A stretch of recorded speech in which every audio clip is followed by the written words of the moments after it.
resistance is futile.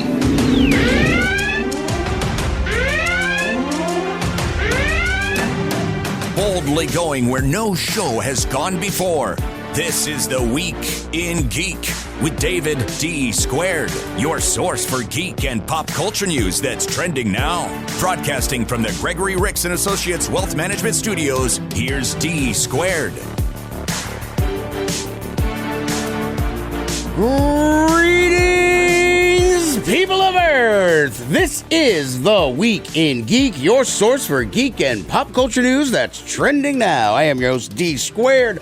All right, let me lay out the show for you tonight. We got a good one. We're going to kick it all off with Greg Melville, author of Over My Dead Body, just in time for spooky time. It's all about unearthing hidden history of America's cemeteries, Scungy. So, considering we're probably like the dead people capital of the world, not talking about our murder rate, talking about, our cool cemeteries. Somehow they didn't make the book, so I give Greg a piece of my mind on that. But also in time for Halloween, Aaron Mahnke joins us. He is the creator and producer and host of the podcast Lore. Now, if you don't know what lore is, you must be under a rock like Scungy, because it is like, it's spooky. It's all these crazy supernatural sort of stories, and he's got a new podcast out called 13 Days of Halloween. This is year 3, and he's got Mr. Crab in it, the Kurgan. Clancy is in it. Yeah, so we'll talk with him about that, and so all that's in store for us tonight. But really, this is what we're excited about. One more day to Halloween, Halloween, Halloween. One more day to Halloween. Silver Shamrock. One more day to Halloween. Oh my God. And now, your top nerd news stories from around the world, brought to you by the Viridian Tea Company. Find them on Etsy.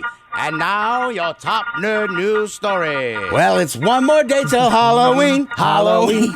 If you haven't seen that movie, go and watch it. Halloween 3 Seasons of the Witch. It's just so bad, it's great. It's so funny. I was trying to explain to my 9-year-old yesterday why, there's a Halloween movie without Michael Myers, And I mean, hats off to them for giving it a shot at least. They're like, hey, Michael Myers is the face of this franchise. Let's not even put him in it. It was supposed to be an anthology. Halloween was never supposed to be one story. It was supposed to be a whole bunch of things, almost like the Cabinet of Curiosities, just a whole bunch of mix-max of stuff. That didn't work out. No, it Clearly did not. Did it? It was ahead of its time, perhaps, but, I don't know. It's a great movie. Okay, so we got to kick off with some of the Marvel news that is coming out. And look, I know that people do not like Christmas before Halloween, but nope. I'm sorry, it has to be done. I just saw on the calendar that right now on Earth, it's almost Christmas time. We don't have time for trivialities like Christmas. But Peter's so sad about Gamora being gone. Maybe if we go to Earth for a really wonderful Christmas gift, it would make him happy. Something special he will never forget. What about someone special? Oh, way to go, Drax. Good idea. We're looking for the legendary Kevin Bacon. We're looking for the legendary Kevin Bacon. I just said that, Drax. Your voice is small and mousy. I think maybe he didn't hear you. Poor Kevin Bacon. You're coming with us as a Christmas present. Throws a Christmas tree at him. Good Lord. Great. I'm through. Oh my God, this looks awesome. Now, the fact that they say, introducing Kevin Bacon, after they go through the cast of Gamora. Gamora's not in it, apparently. I don't know. Maybe she pops up under the Christmas tree. I don't know. But look, it's going to be fun. I mean, it's Guardians of the Galaxy. It's all about having fun with that series. And they've got Kevin Bacon. I mean, what more do you need now? Now, it brings forth a new generation of 6 degrees of Kevin Bacon. Now, even more people can play, and it makes it even easier. So Can we just change it to like 3 degrees to Kevin Bacon? Make it a challenge because I mean, seriously, 6 degrees to Kevin Bacon is just that's why the game's so easy. You know, right? You got to toughen it up. Maybe 3 degrees to Kevin Bacon. So that's coming out on Thanksgiving, Scungy, just in time for Christmas. Yay. But One more day to Halloween. This will be stuck in all of your brains for the next week, I guarantee you. One more day to Halloween. Halloween, Halloween. So, who are you going to dress up for as Halloween tomorrow, Scungy? Are you dressing up as anything? Well, I dressed up this weekend. I dressed up as Kronk, actually. Oh, did you really? Yeah, and my Leanne dressed up as Yzma. So I had the poison for Kuzco, the poison chosen especially for Kuzco. So I'm gonna be a killer bee. A killer bee? I'm gonna be a killer bee. Why you gotta be a killer bee? Can't you just be a normal bee? No, because I have to be a killer bee. All right, just look on Twitter and Instagram tomorrow. All right, now also this is the trailer that really is kind of kicking off Phase 5, the introduction, the real supposed introduction of a Kang that is supposed to be, I don't know, malicious or whatever. I don't know. Let's listen. I used to ask myself a lot of questions. Paul Scott, Rudd. you're an ex-con. I love you, Paul How Rudd. are you an Avenger? Vampire. That doesn't make sense. But everywhere I go, people tell me the same thing. Thank you, Spider-Man. God, I love Ant-Man. People still need help, Dad. That's why we made this. Like a satellite for deep space, but quantum. Wait a minute. You're sending a signal down to the quantum realm. Yeah? Turn it off. Is that a problem? Okay. Now. And that's Castiel's daughter. Yeah. So they get sucked into the quantum realm. Yeah.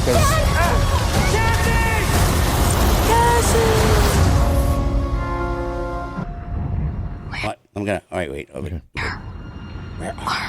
Where are we? Okay, we're in the quantum realms. I got to pause it for a second because now one cool part about this trailer, which you can't see, but there's a huge like homage where they're playing Down the Yellow Brick Road, and it's really awesome sounding. But you see the humongous realm that is the quantum realm. A few things that pop up is like these weird little like rings sort of thing, but they're around an entire city, but they look like the rings from the 10 rings of Shang-Chi. Yeah.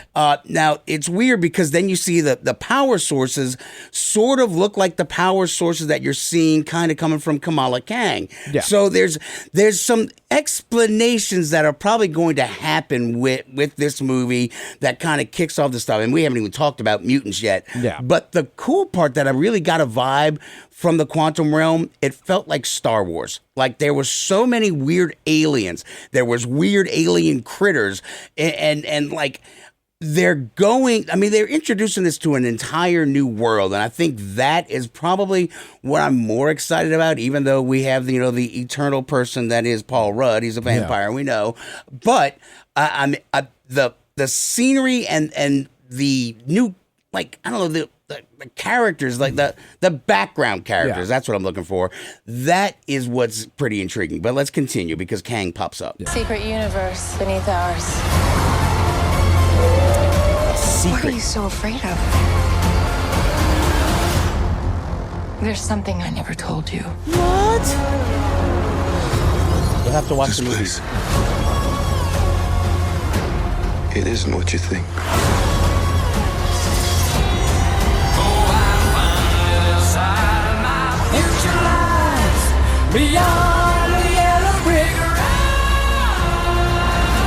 Awesome. I can get you home. Oh, there's Kang. And give you more time. If you help me.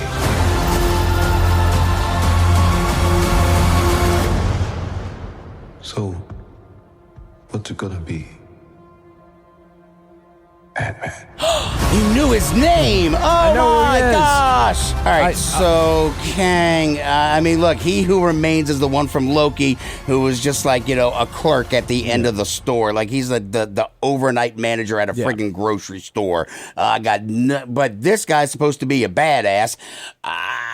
Well, it's a different. They even in Loki, they talked about the different variations of and everything. I get all that, Scungy, but the first introduction to a major bad character is that he's a pencil pusher. Well, you know, I ain't scared of. I'm scared a of bureaucrat. pencil pushers. But I will tell you one cool thing about this that I've got. I was wondering about. I think it's Janet Pym or is that Pym, Michelle? his Michelle wife. Pfeiffer. Yeah, Michelle Pfeiffer's character. I was like, she was in there for like what 20, 25 years, and it's like, was she there alone? But now I like the fact that we're finding out like, oh well, no, she wasn't alone. She wasn't just by herself going crazy. No, right, because she would have been crazy. Spending 30 years in the quantum realm by herself. Yeah, no. But I think that we'll get more information. I mean, maybe there must be a big enough bad that Kang is concerned. I don't know. Well, Kang in the comics, Kang is a huge villain in the comics. I mean, it's time and space and everything, so you can play around with it as much as you want. One of the biggest issues, though, is that the majority of people that are going to watch these films are not comic book nerds like us, okay? They are not caught up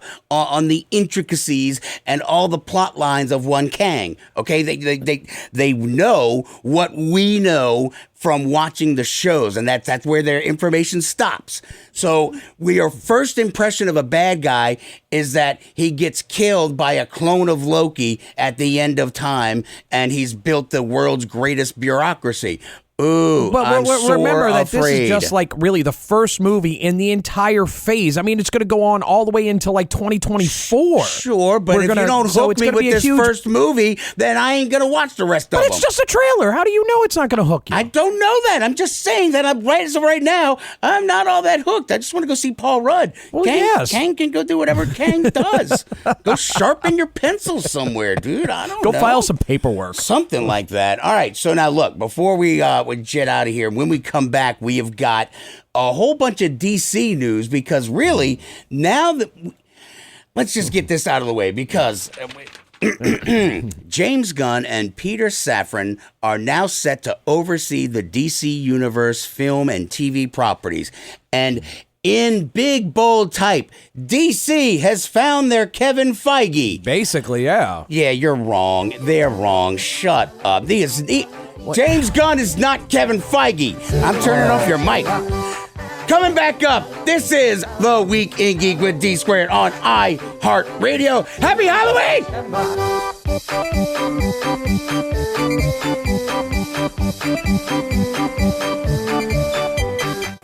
The American Cancer Society's Relay for Life of South Lafourche Parish is coming up Saturday, November 5th from noon to 5 p.m. in Cutoff. This community-based walk event is the world's largest volunteer-based fundraising event. For more than 36 years, communities across the world have come together to honor and remember loved ones and take action for life-saving change. To learn more about the Relay for Life, sign your team up, or to volunteer, visit WNOE.com/cancer.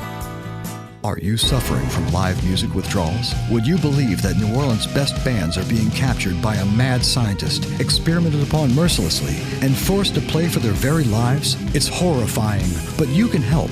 Sundays at 8 p.m. Tune in and enjoy groups of all styles on Escape from the Secret Lab, New Orleans' maddest weekly live game show. Watch it now, before it's too late. Too late? It is already too late! Watch and learn at escapefromthesecretlab.com.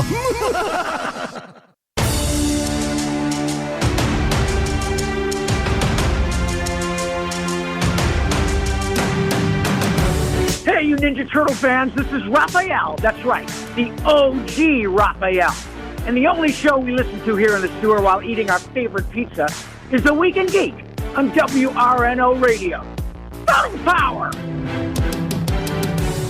Welcome back in to The Week in Geek, your source for geek and pop culture news that's trending now. I am your host, D Squared. Now, as always, we want to strongly urge you to check out the Facebook page, facebook.com/The Week in Geek. Check out our Twitter at Twig Radio and the Instagrams, The Week in Geek. And we have a TikTok at The Week in Geek. Scudgy, how can people listen to this show? Well, if you missed any part of tonight's show, or if you want to hear Dave be wrong about James Gunn again, you can always find us on Spreaker.com or download Spreaker for... I'm sorry. Well, Scudgy, what happened to your microphone? Yeah. All right, where can people listen? Download Spreaker.com. ClancyBrown.com. You can also find us on Stitcher, Spotify, iTunes, YouTube, Google Play, and the wonderful, beautiful iHeartRadio app with the candy-like red button. Well, hello there. Yes, you too can be part of the show. Click that little red microphone button and leave us a 30-second message, and you can be on the show. And you can probably be right, like me, when you say that James Gunn cannot hold the jock of Kevin Feige. He might not, but it's still a good idea. It's a great idea. Yay! No, it's a good move by DC. They needed somebody. It's the only move they had, Scungy. All right, look, I've got you in checkmate. You have to move the pawn. Okay, you've moved the pawn. I kill the pawn. Checkmate. That's it. End of story. Game over. James Gunn is not a wackadoodle like your boy from Thor. He at least has some basis in reality. But if you haven't seen Black Adam yet, I went and saw Black Adam, and it's kind of all rolls into this. You know from Peacemaker that, he's got wacky down. He's got kind of, the serious portions down. He's got a thing for his wife, and he keeps putting her in. Like, there was no reason to put her in Black Adam, but he did. Oh, she was in? Oh, okay. Yeah, it's his wife. He's got to put her in there. Oh, so it's like Rob Zombie and Cheryl Moon Zombie. Pretty much, but, at least it was only an ancillary character, but, it is what it is. But, look, when you've got Kevin Feige, who has been doing all these things. Now, is Kevin Feige reaching his shelf life? I think so. Yeah. I think him and Kathleen Kennedy, they've been around too long, and now they're not changing with the times because they changed the times. There's no ifs, ands, or buts. They brought the prominence of Marvel into every home and household. They have brought the House of the Mouse into your brain, and now you are part of the mouse cog machine.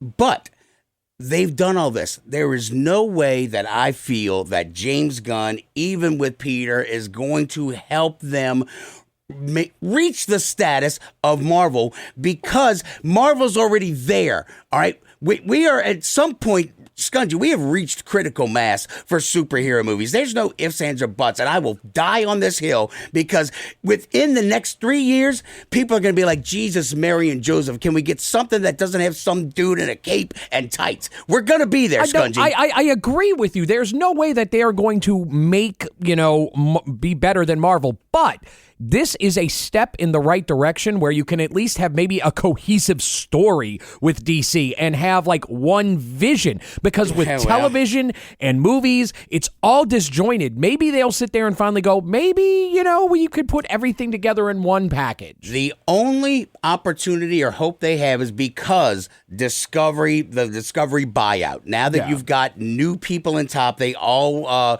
answer to that one guy whose name escapes me. He was in charge of everything. They all answer to him. So now that's the guy who put Batgirl on the shelf. Boo. They have made some weird decisions. I mean, Michael David Keaton, Zavala. Zaslav. Zaslav. That's Zaslav. So this guy, he's already made some questionable decisions. Now, does James Gunn come in and be like, hey, no, we should put this out there? Did they make a decision about crazy-ass Ezra Miller, who was still out there humping traffic cones? I mean, the guy has lost his damn mind. But they want to put this in here. And then, Scungy, the pièce de résistance, they brought this guy back. Sure.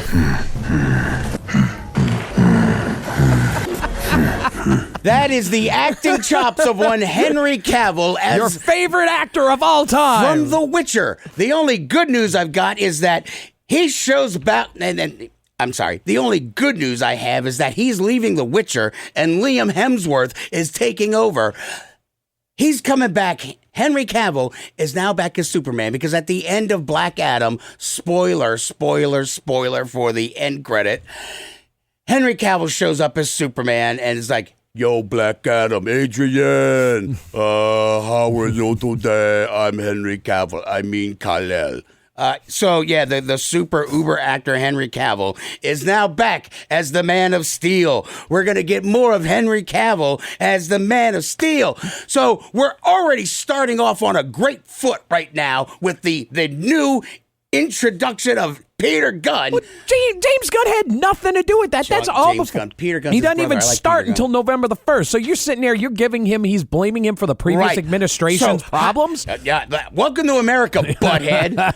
Okay, so how does he fix it? I mean, that's the problem. That they've already made these decisions. They've already put him in the frickin' pretzel position. How does he bust out of it? I don't think he can. And that's the crux of the entire argument here.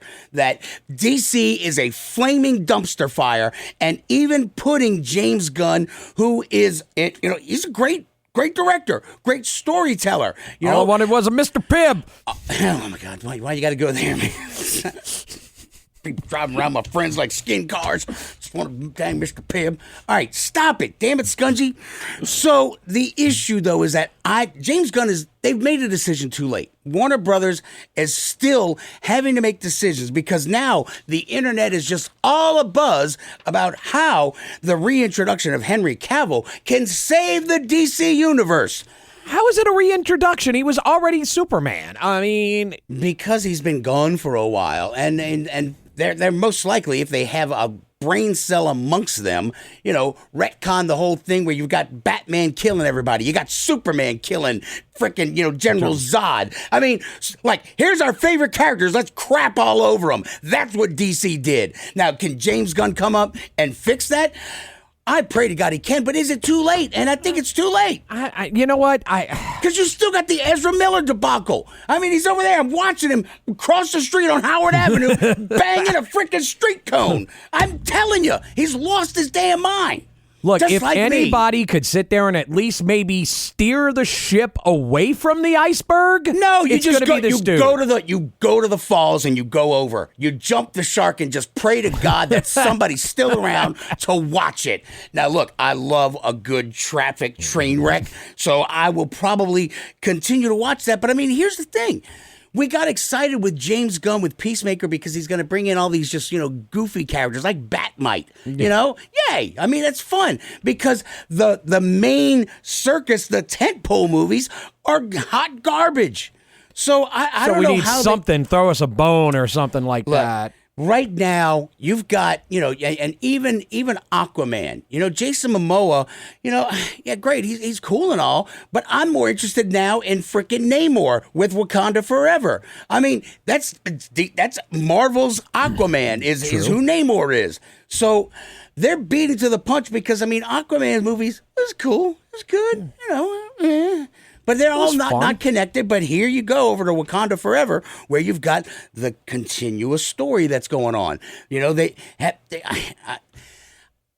DC is unsalvageable. That's the end of the argument. They are unsalvageable. Bringing in, James Gunn is not going to salvage a damn thing because there's too much damage already done. He's going to come in with his clipboard and be like, crap, oh, double crap. Like, how do we fix this? I mean, there is no way for them to fix it. I hate to say this word because I know how much you hate it, but reboot. I think they should just reboot the entire franchise. No, because they're already bought and sold on Henry Cavill. I mean, that's the thing. How do you reboot something with the same damn person in it, okay? You can do it. Yeah, right. His brilliant acting. What should I do? No, they're just screwed, dude. They're screwed. There's no salvaging this. So that pretty much wraps up all that. Liam Hemsworth is going to be the new, Geralt. Yeah. So, yay. I mean, look. I like him. He's I liked Henry Cavill in The Witcher because he didn't talk. Well, he did. But not a lot. Not a lot, though. He just grunted a lot, and that's all you needed from Geralt. That's all you needed, just grunt. A barrel chest and grunting. Yeah, so I don't know. We'll just see what happens. Now, I guess finally, before we roll out of here, because our next guest is coming up, the Tales of the Jedi and also Marvel's just so damn good. Like last night, I finally got to watch Night of the Werewolf. It's 55 minutes. So fun, right? You got Man Thing in there, and I'm going, is that Man Thing or Swamp Thing? Like I had the brain fart, but still, I mean, it was fun. It was entertaining, and then you've got all these other things coming up. But also on the Disney side with Tales of the Jedi, I haven't watched that. you've got so many other good things going on where it's like, why? Like Black Adam. I'm not going to spoil anything for Black Adam. It was a good, fun movie. I love Dwayne Johnson. I love The Rock. He's awesome. I mean, the movie, though, it was okay. It was good. It wasn't great. It was okay. It seemed a little like they were trying to find themselves at first, and so there was a lot of head-scratching moments, and, the big reveal at the end was kind of like, oh, okay, well, that makes sense as to why he was doing that, but it wasn't like, oh, wow, that's why he was doing that. Yeah. No, it was all like... It wasn't earth-shattering. So that's why he did that. Okay, yay. And then, Superman shows up at the end. I mean, it's just like, I'm not really the superhero you think I am. I'm not a hero. It's like, yeah, we got it. We understand, okay? Here's the big reveal. Told you I wasn't a hero. Oh, okay, so that's why he did that. I mean, that was it. I mean, I liked it a lot because I liked Dwayne Johnson. That's about it. I'm not excited to see a sequel. I'm not like, oh my God, where is it? Like Shazam, I was kind of like, all right, cool. You let me know when that sequel comes around. I'm waiting for that one. That one's because that was just fun, all and around. Now, to Dwayne Johnson's credit for Black Adam, he's a good comedic guy. He really does have great comedic chops. But he was playing a broody character, so a broody character trying to do comedy doesn't play off so well. But like on the whole, yeah, it was an enjoyable movie, but it just seems like another lackadaisical, lazy entry by DC, and now instead it's no longer DCEU, it's DCU. It seems DCU. That every time that DC makes a movie that's like serious, it doesn't hit right. But anything that they do that's whimsical is great. Peacemaker, Suicide Squad, the second one, not the first one, Shazam, all of those did great. Yeah, right. So I don't know. We'll see what happens, man. We got so much more stuff to get to. Like, we're going to have to, I want to review Gotham Knights, but maybe we'll have time after we talk to Greg Melville coming up next. Talk to him first. So. Greg Melville, author of Over My Dead Body, Unearthing Hidden History of America's Cemeteries. We'll talk to him next, and if we got enough time, we'll talk about Gotham Knights. Why are you shaking your head? We don't want to? No, because I'm going to... Yeah. Oh, you're going to rip on DC? Oh, wow. Because we're so polite to the entire DC Warner Brothers universe on this show. Greg Melville coming up next. We'll wrap it all up with Aaron Mahnke as well, creator, producer of the podcast Lore, which has like 30 million downloads, Scungy. Good Lord. I swear, man. I can't even count that high. Shut up. This is The Week in Geek with D Squared on iHeartRadio. Happy Halloween!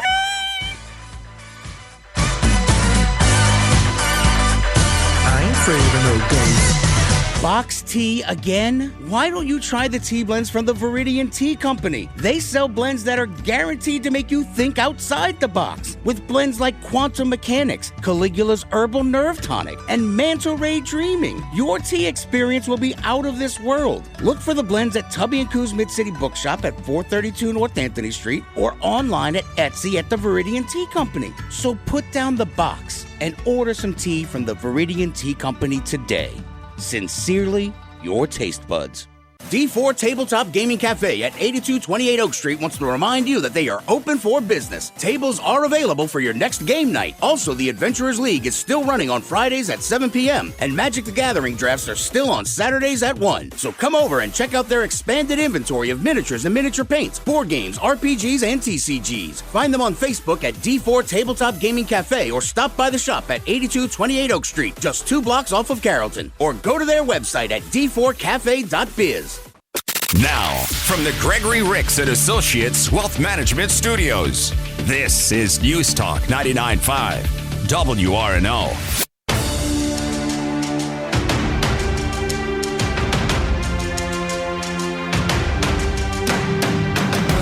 Welcome back to The Week in Geek, your source for geek and pop culture news that's trending now. Like them on Facebook at The Week in Geek Radio Show. Here's D Squared.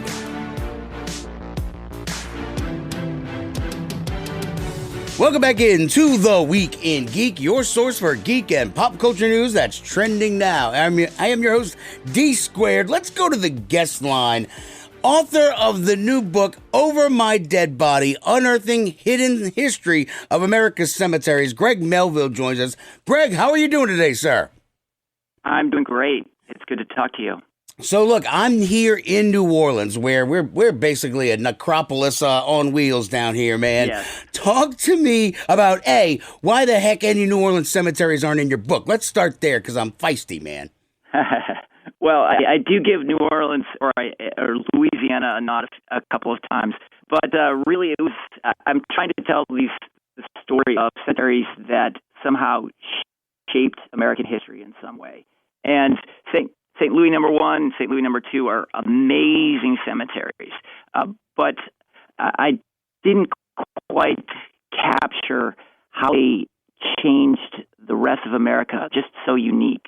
No, well, I get that because, I mean, we have to bury all our people above water because we're beneath the sea level. So if you put any of us in the ground, we just kind of bob right back up. But you know, and a lot of this thing with the book is kind of like the afterlife and the memorialization of people as well. Because like I got a family plot in St. Louis number 3, so like I know where my journey ends. But let's talk about your book, Over My Dead Body. You really kind of start off really from the jumping point of American history with the very first Jamestown colony. Talk about that, man. Yeah, so basically the burial ground at Jamestown gotten for centuries because the people in James Fort when they first got there were so kind of barraged by elements and by enemies, and they were really graves of necessity. Right. And so the burials were done very hastily and then forgotten. And now they stand almost as kind of archaeological treasure troves that tell us really the untold stories of Jamestown. Now, one of the things that I enjoyed in your book was really just kind of like how it goes through the formation of cemeteries. And this, I didn't actually realize that the Gettysburg Address was kind of like the kicking off point for like national cemeteries and the burial business, the grave business. Yeah, very much so. So at the time, first of all, when people were being killed in these in these Civil War battles, it really shifted this notion of the good death in the United States, because at that time, the good death meant dying at home around family members, someone recording the final words, and then family members carrying the pine box containing the loved one to the local churchyard cemetery or the local burial ground. And dying on the battlefield in the Civil War was not a good death. And people were wondering, is my loved one who's dying anonymously at Gettysburg, for instance, are they reaching salvation? And so the Gettysburg Address was partly this redefining of what a good death is, how the war dead were consecrating this ground, because he gave the speech at the dedication of this national cemetery. And the business that arose from shipping the dead back to their loved ones and preserving the dead, really after the Civil War, the people who were practitioners of this then turned to the public, and that's how we got embalming methods and kind of the modern funeral industry. Man, all right. So I want to talk about the embalming industry, but going back to sort of like with the battles though, I didn't realize some of these things, but I'm really before even at this point for Gettysburg, like they were basically mass graves, because even at Burial Hill and in Jamestown, they would just kind of toss the bodies in a pit and cover them up because it's just like, we don't know where to put them, etc. And during mass, slaughters like Gettysburg, etc., they just kind of, dug a trench and pushed them in there because they had to get rid of them, right?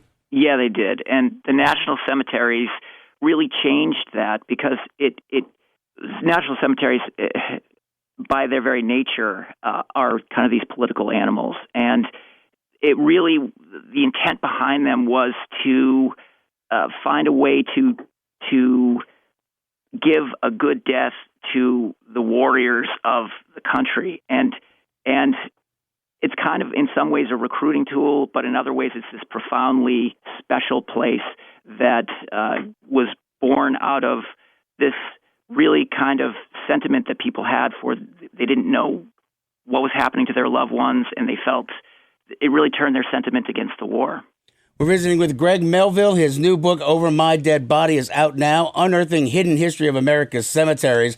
Now, sort of building off of that, and we'll come back to the embalming because I really got to get to that. But the Arlington Cemetery, now that was really, at the Civil War had kicked off, and really, they had to kind of skedaddle out of Arlington Plantation, and they just, the Union forces took over, and then they started with a small plot of land, and then it just sort of grew. Now, was that out of necessity or really just still just trying to needle old Robert E. Lee? So, like you said, it was part of Robert E. Lee's property, his home that he was married in. It was his wife's family property that he and she owned. That's where Arlington National Cemetery is now. And the first graves were actually planted around Robert E. Lee's house in order to make it so that he could never return there and live there again. And it's an important vantage point. It overlooks Washington, D.C. across from the Potomac River. So strategically, it was very important. But it was also a very strong message to Robert E. Lee at that time that by the Union and by the Union forces. So, Greg, now, talking about the embalming industry coming from that, like I didn't get that far in your book where you started talking about that. How much of damage does that do to plots of land, really, where they're putting these cemeteries and these bodies where, some of them don't break down. They're pickled for all intents and purposes. What's going on with the fallout from that? That's a good question, and there isn't a lot of research on exactly how it affects the water table, but you can look at the millions of gallons of chemicals that go into the ground every year, and these a grave in a lot of respects is like this little mini toxic waste dump, to be honest. Right. No, I get it. Well, and it's funny, though, too, like we're talking about my family tomb, sometimes you don't want to know how the sausage is made, but we had to find out how the sausage is made because we had way too many deaths in our family in a short period of time. And it's a double-decker. You can put 2 bodies in at a time, but it's got to be a year and a day. And so, like, when my father passed, we're like, holy crap, do we even have enough room? And then they find out, we had to ask the cemetery, like, how do we do this? Well, they remove the casket, they take the bones, they reverently, as they put them in a little bag, and there's a little depository to the back of the tomb. So I don't. It's always been interesting to me because it's like a year and a day was the time, and I'm like, with all the stuff that they put in there, like how long is my body going to be in there? And I guess I don't know. I find this fascinating, and I love the history fact to this book. Greg Melville has been our guest, author of Over My Dead Body. Where can people get the book, and where can people follow you? Because we only got like 30 seconds, buddy. Sorry. Basically, wherever books are sold, wherever you order them. And you can follow me. Just go to my website, gregmelville.com, and you can find my social media accounts there. Greg, thank you so much, and thank you for your service, too, man. Appreciate it, buddy. Appreciate it. I forgot to say that like his phone was a little twitchy to kick it all off, but it got better. And then we found out how the sausage was made at the old de Corbier tomb, So, man, I tell you, you get kind of like, death is death, it is what it is, but I'm cool because I know where you're going to find my bones when I'm done with them. Yeah. So, all right. Now, look, before we go to our final guest, Aaron Mahnke of the Lore podcast, we've got some Andor stuff. Like we kept teasing Game of Thrones, Dance of Dragons, and we haven't gotten to it for like 2 weeks. Now, finally, we've gotten 2 preemptions this season for the Pelicans. Next month, we don't have any preemptions. Yeah. We don't have another preemption until December 4th. So we're going to have all of November to do shows, except the one weekend that I'll be up in Tennessee. Yeah, you're going to be up in the mountains or something like that. It is what it is. He's going to get lost in the woods or something. I am, so we'll see. If I hear banjo music, I will run. Don't worry. Paddle faster. Paddle faster, buddy. So, you know what? Maybe after tonight's show, we I don't know. Maybe we'll do an extra podcast or something, just because like there's so much with Andor. So much, and I feel so good to be right sometimes because the little pencil pushing guy from the corporate sector, dude, he is through and through Empire, man. Oh my he God. just needs everything to be orderly and where it's supposed to be. So we're going to have to talk about that. All right, let's get out of here when we... All right, so Aaron Mahnke is coming up next. Lore, and now 13 Days of Halloween with Clancy Brown in it. This is The Week in Geek with D Squared on iHeartRadio. Hey y'all, D Squared here, and I'm joined by a special guest, the Go Forblin, to bring you a special announcement. That's right. Go 4 Games, your friendly neighborhood game shop since 2010, is moving to 4953 West Napoleon Avenue in the Napoleon Plaza. Keep up to date with the move and Go 4Blin's adventure on Facebook, Instagram, and Twitter at Go 4 Games NOLA and go4gamesnola.com. What's that? Oh, he says he can't wait for you to see his new pick of location at 4953 West Napoleon Avenue. There is nothing like quality when working with a business. That's why Banks Media Connections make sure that your work is done with class, professionalism, and style. Social media and marketing, IT work, videos, decals, documents, business cards, resumes, flyers, and presentations. Banks Media Connections has all of your media and clerical needs in mind. Contact me, Malcolm Banks, at 251-287-4854 or reach out to us on Facebook and Google. Banks Media Connections. If you have a need, we can help with speed. Listen to WRNO on the iHeartRadio app. Sponsored by Dudley DeVosier Injury Lawyers. Call 504-444-4444. That's 504-444-4444. Non-attorney spokesperson Chad Dudley, New Orleans. Portions of the following program were pre-recorded.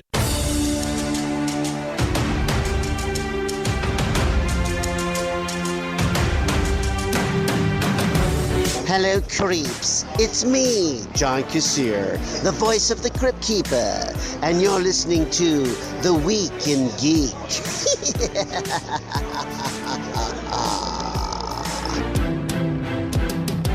Welcome back in to The Week in Geek, your source for geek and pop culture news that's trending now. I am your host, D Squared. Now, let's go to the guest line. I'm excited about this next guest because it's like, 5 more days till Halloween? I don't even know anymore. But Aaron Mahnke, the creator of the Lore podcast and countless other things, Aaron Mahnke joins us for the 13 Days of Halloween podcast. Aaron, how are you doing today, buddy? I'm doing great, D Squared. How are you? I am awesome, man. So look, let's just jump right into it. The 13 Days of Halloween. You've already got 2 seasons under the belt. Upcoming season 3 is out now.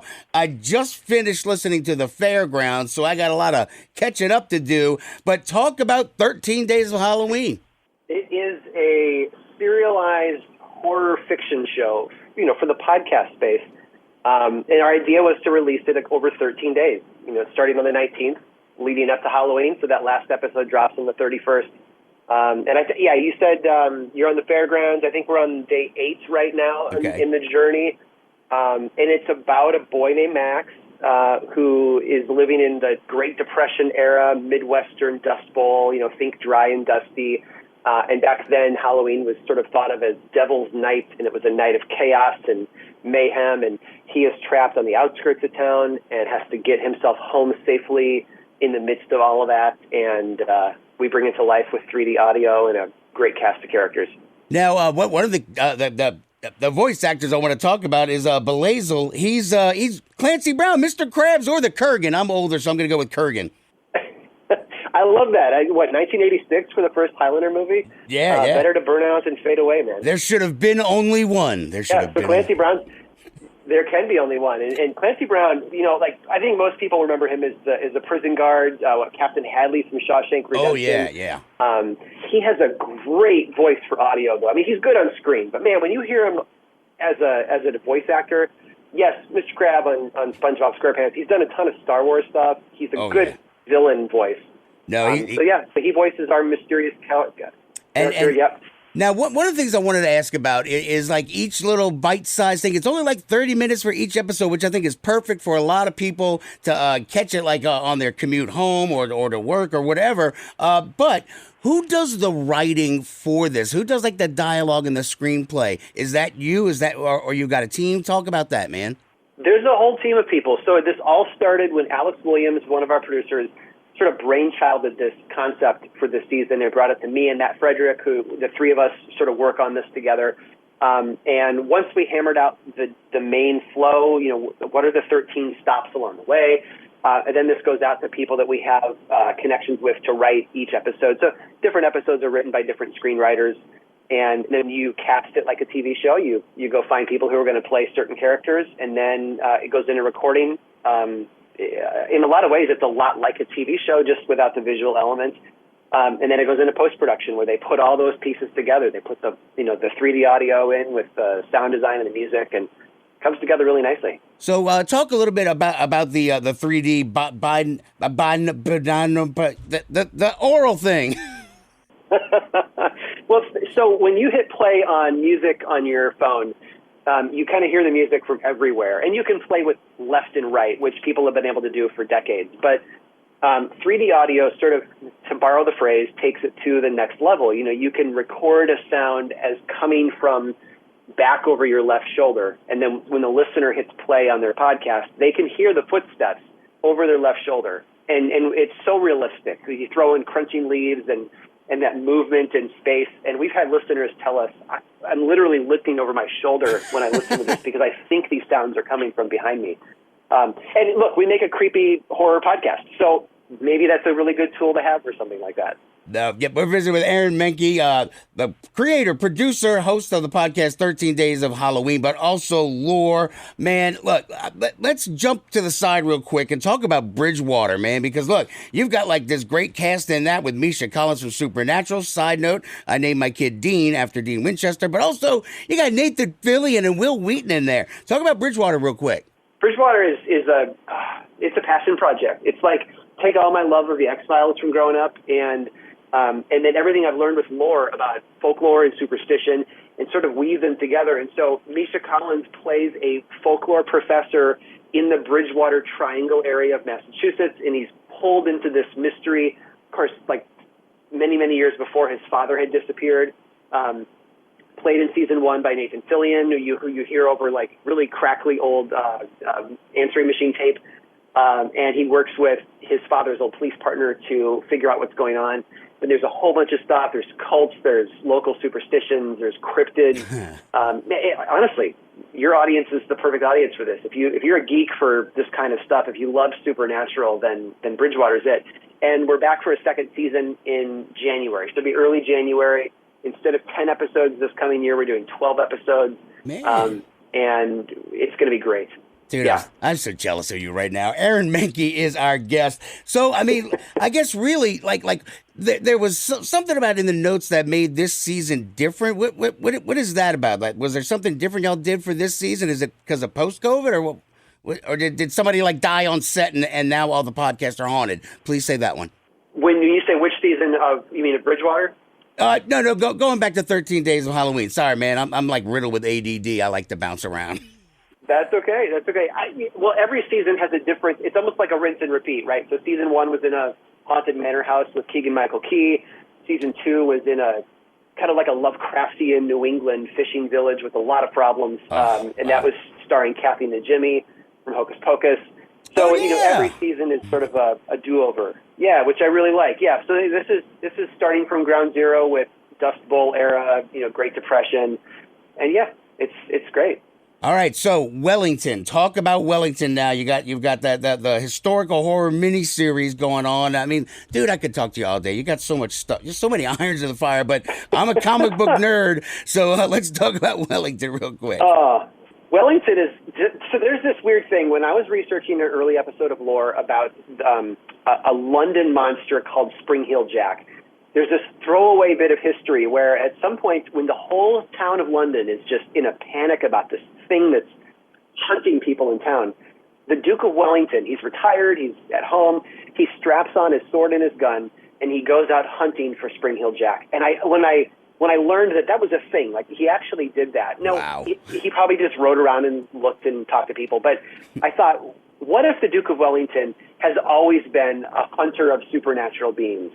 And his whole illustrious military career is just sort of stage dressing around that. And so Wellington, the comic book, is that. So, we covered, it's just a mini series of comics. Delilah Dawson, who writes a ton of amazing comics and novels, she wrote that with me, and the artwork is just stunning. It's one of my favorite things over the last 2 years. It's just got that cool what if. It's like Abraham Lincoln Vampire Hunter, yes. But Duke of Wellington hunting the Spring Heel Jack. It's great, yeah. That is Aaron Mahnke. Thank you so much for your time. Wish you the best of luck moving forward, and talk again soon, buddy. Thank you so much, man. All right, so that was Aaron Mahnke. And if you're looking for a podcast to, I don't know, spook yourself out tomorrow night for Halloween, check out Lore. Or if you're into history like I am, he's got a whole bunch of weird history podcasts and the Cabinet of Curiosities, not related to the Netflix thing. Yeah. This is his own thing. And it's actually funny, a fan of his was like, I can't believe they stole Cabinet of Curiosities. And to Aaron Mahnke's credit, he goes, it's a catch-all phrase for weird stuff. He's like, it's not trademarked. It's all good. So that was Aaron Mahnke. Check out the Lore podcast. Now, next week, Scungy, we got Zach McGowan. Now, he has got a new movie coming out called Sanctioning Evil, but he was in Murder at Yellowstone City, and that had Richard Dreyfuss in it. Robert the Bruce, that actually had Angus McFadden and the Robert the Bruce from Braveheart. Yes. As soon as the guy talked to him, going, holy crap. And then he played King Rowan in the 100, but also he was Captain Charles Vane in the Starz series Black Sails. And he was in Dracula Untold. he was crazy. Good Lord, man. I know, man. He's been in so much stuff. And this is one of the first movies that he's ever done where he didn't take his top off. The dude is cut. Like, he takes pictures with his family on vacation, and he's got no shirt on, and he's got this beautiful wife with these 3 kids, and there he is all like showing off his 6-pack abs. I'm like, dude, you got 3 kids. You got it. Flaunt it, man. Well, I know, but still, you got 3 kids. Put the abs away, man. But he's real cool, so we'll talk to him next week. But also, Scungy, we got Cliff Bleszinski. I dropped that name on you before the show started, and you're like, wait. Cliffy B. Gears of War, man. Yes, Gears of War, and he's also a consulting designer for Fortnite. So I can't wait to talk to him. So he's got a new book coming out November 1st, actually Tuesday, but we'll talk to him on Thursday, and then you'll hear it next Sunday. He's got a new book coming out called Control Freak, My Epic Adventures Making Video Games. And you see how he dropped Epic in there? Yeah, because Epic and Fortnite. You're going to have to try to not geek out on him too much. You're probably going to ask for cheats and everything like that because of Fortnite. I'm going to embarrass myself probably a lot with this guy. But look, he's one of us, so I mean, it can't be that bad. Yeah. So, okay. All right. So this whole time I should have been playing music. There we go. Well, you know what? As always, we want to strongly urge you to check out the Facebook page, facebook.com/The Week in Geek.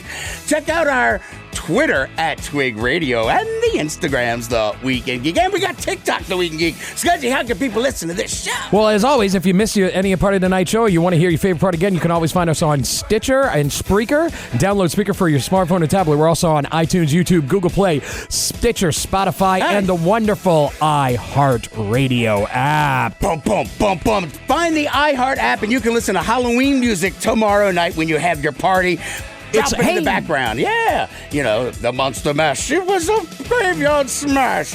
All right. God, we got to get out of here. All right. I got to go figure out what I'm wearing for tomorrow for trick-or-treats. So, till next time, keep your nerd flag raised high.